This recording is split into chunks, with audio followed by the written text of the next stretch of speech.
Chair recognizes the senator from Oregon. Families lose, billionaires win. That is the proposition at the heart of the Republican budget resolution.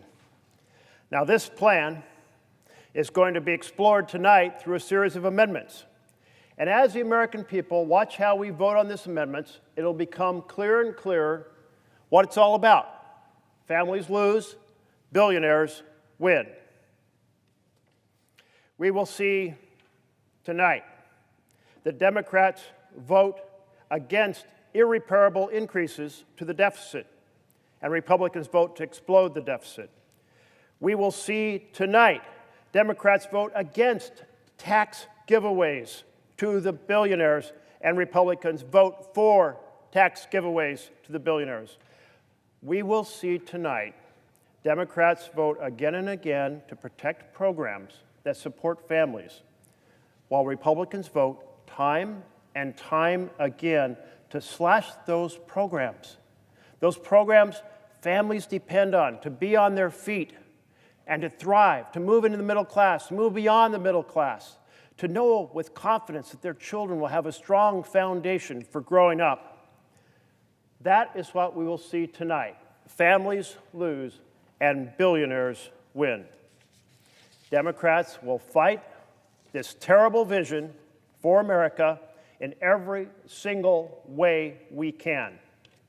Now, our Republican colleagues earlier on the floor said, oh, no, this bill is nothing except a little bit about border security and national security. If that were true, then why isn't this a conversation in the Spending Committee, the Appropriations Committee? If that were true, why did our Republican colleagues repeatedly block bipartisan border and defense bills? Last year, the Appropriations Committee passed a strong bipartisan defense bill. Let's pass it. Last year, the Senate negotiated a bipartisan border deal, and Donald Trump, the candidate, killed it, saying he wanted to exploit the issue of immigration on the campaign trail. Well, the campaign is over. There is a path now for that same bipartisan bill on the border.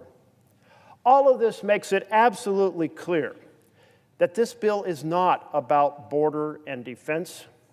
This bill is all about this: families losing, billionaires winning. This bill has a budget table that relays that they're going to slash $1 trillion in programs for families in just the last 6 months of this fiscal year, between now and September 30th. And to do so, to fund more tax giveaways to mega millionaires and billionaires. Cut the programs for families to fund tax cuts for billionaires. That's what this is about.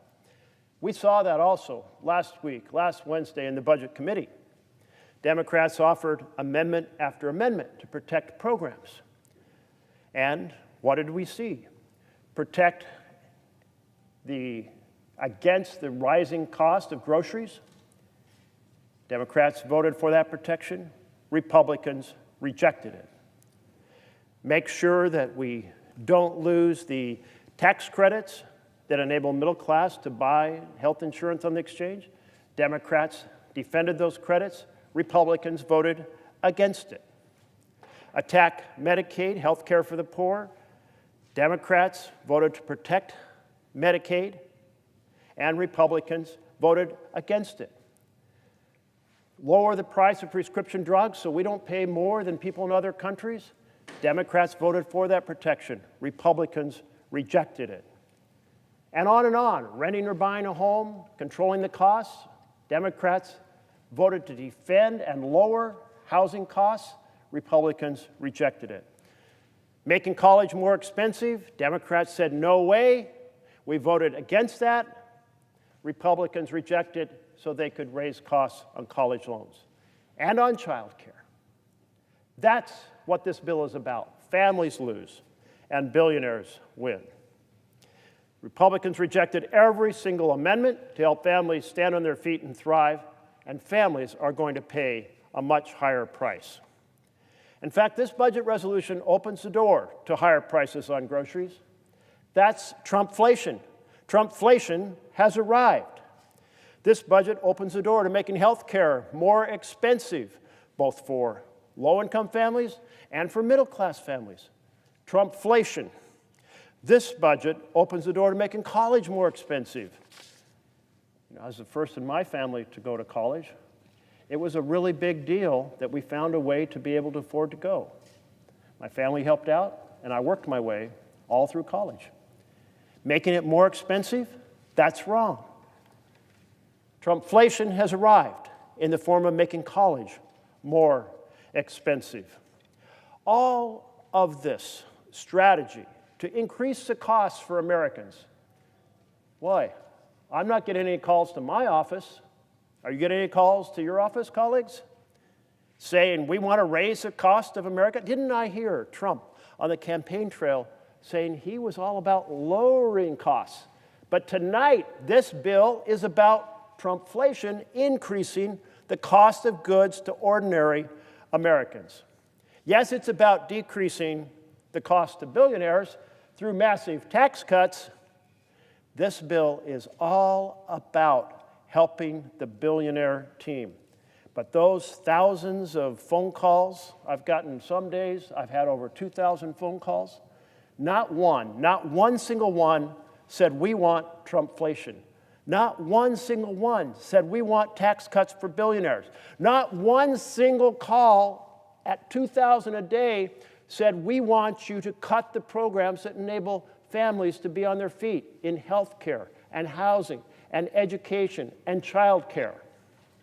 Candidate Trump is a different person from President Trump. Candidate Trump said, I'm running to fight for families.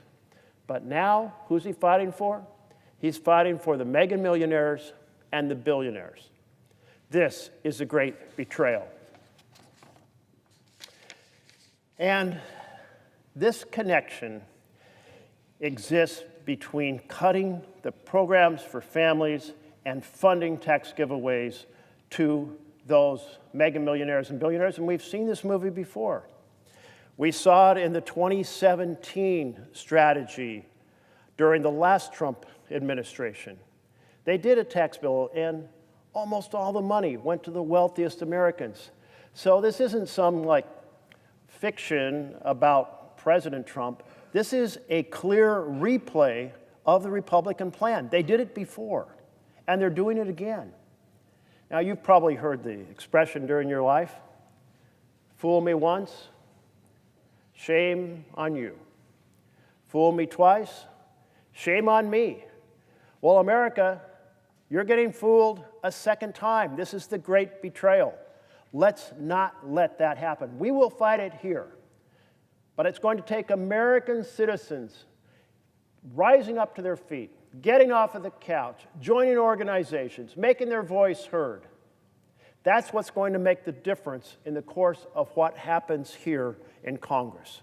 It is the voice of the people on the streets, as well as the battle we lead inside this chamber, that is going to save us from Trumpflation, that's going to save us from the plan that attacks families and feathers the nest of billionaires. This connection between cutting programs for families and increasing tax giveaways for billionaires, it's actually in the Republican bill on the House side. They made it explicit. This House language says for every additional dollar they cut from the safety net, they can give away an additional dollar to billionaires in tax cuts. It's in the Republican bill in the House just down the hall. That's a pretty remarkable and bold thing to lay out for all of America to read. There is an additional factor here in the Republican plan, and that is to run the nation deeper into debt. We have seen this play again before. Each of these bars represents an administration. The first President Bush administration, the Clinton administration, George W. Bush, his 8 years, Obama's 8 years, Trump's 4 years, Biden's 4 years. Now, what you see is the difference between the deficit their first year in office and their last year in office. So what happened over the course of H.W. Bush's 4 years is the deficit went up. What you see in Clinton's 8 years is the annual deficit went down. His last deficit was not even a deficit, it was a surplus. George W. Bush came along and said, let's run that deficit right back up. And he did it. 8 years, a lot more deficit his 8th year than his 1st year. Obama came along and said, fiscal discipline, let's lower that deficit, and he lowered it year after year, from his 1st year to his 8th year. And then we come to the first Trump administration, and he just blew the top off it all. Talk about the biggest contributor, the biggest deficits, the biggest contributor to national debt. It's the first Trump administration. And along comes the Biden administration and says, we got to lower those deficits, and his 4 years, his 4th deficit was much lower than his 1st. Now we're seeing Trump 2. And this budget plan tonight, that's this bar. This is going back up. Maybe not as large to be planned as Trump 1 in terms of debt, but absolutely going in the wrong direction. So it's a mystery. My Republican colleagues, they campaign as fiscally conservative. They say they're going to lower the deficit, and every single time they fool us. They come in here, they cut the taxes for the richest Americans, revenues proceed to fail to compensate, and they run up the deficit. And now they're going to do it again if we let this budget resolution pass. So let's not let it pass. Let's oppose it. Republican colleagues, come and join us in fiscal responsibility and take this budget resolution, laying out a vision of more and more deficits and more debt, and put it in the wood chipper. We've been hearing a lot about the wood chipper. Take this plan that cuts programs for families and put it in the wood chipper. Take this plan that gives tax giveaways to the richest Americans, the mega millionaires and the billionaires, and put it in the wood chipper, because it is wrong for America to attack the programs for families in order to fund tax giveaways to billionaires. President Trump has said he wants a big, beautiful bill. But you know what? There's nothing beautiful about the bill that is on the floor tonight. There's nothing beautiful about destroying the programs families depend on. There's nothing beautiful about using those cuts to fund tax cuts for billionaires. There's nothing beautiful about running up the deficits and debt Republican style that they do every single time. What we have right now is not government by and for the people. What we have right now is by and for the billionaires. President Trump made that very clear at his inaugural address. Who do we have standing right behind him? Mark Zuckerberg, the billionaire of Facebook. At this end, the scowl on his face, Elon Musk, CEO of so many companies, including Tesla. Who do we have? Jeff Bezos of Amazon, one of the richest men in the world, along with Elon Musk. And we have Sundar Pichai, the CEO of Alphabet, the mother company of Google. By and for billionaires, that's what that's all about. So Democrats will not rest tonight until we vote on each of our amendments to protect working families. We will not rest tonight till we vote on each of our amendments to stop the tax giveaways to billionaires. And tonight, Democrats will be fighting by ourselves, inviting our Republican colleagues to join us. But we will not be fighting for ourselves alone. We are fighting for the American family. This Republican budget, it is the great betrayal, and we, the Democrats, will fight to stop it. Thank you, Mr. President.